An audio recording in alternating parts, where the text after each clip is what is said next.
তোমরা ওই দেখো বাগানের ভিতরে কে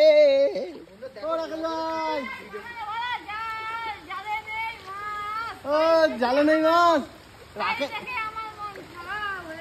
রাকেশ ভাই তদন্ত করতে করতে আমরা দেখো বৃষ্টিতে ভিজে মাছ ধরতে চলে এসেছি। এই অবস্থা গাইস আমাদের এই ব্লগিং জীবনে ভাবে সবাই বাড়ি বসে ভিডিওটা কিন্তু দেখবে, আর আমরা দেখো এরকম একটা পরিবেশে বাগান পুরো মাছ ধরা তোমাদেরকে দেখো।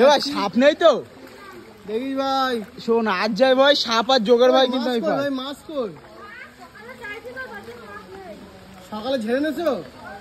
যাই হোক বন্ধুরা এখন কিন্তু ঘুরতে এসেছি মাছ সবাই মিলে। আর দেখো এটা কিন্তু একটা লম্বু বাগান, ঠিক আছে? লম্বু বাগানের ভিতরে এইদিকে কিন্তু খাল আছে, পায়ে মনে হয় কেটে গেছে, পায়ে মনে হয় কেটে গেছে শামুকে।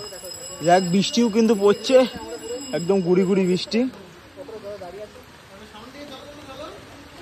দেখো এখন কিন্তু যাবো।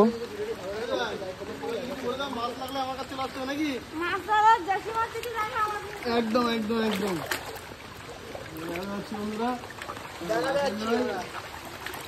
এখন চেক করছে জাল কলা বাগানের মধ্যে দিয়ে। নাকি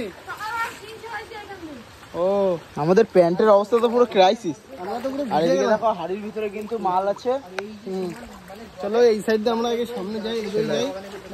এখন ধরুক রাকেশ ভাই টাকা দেখে দিকে একটু ব্যাস।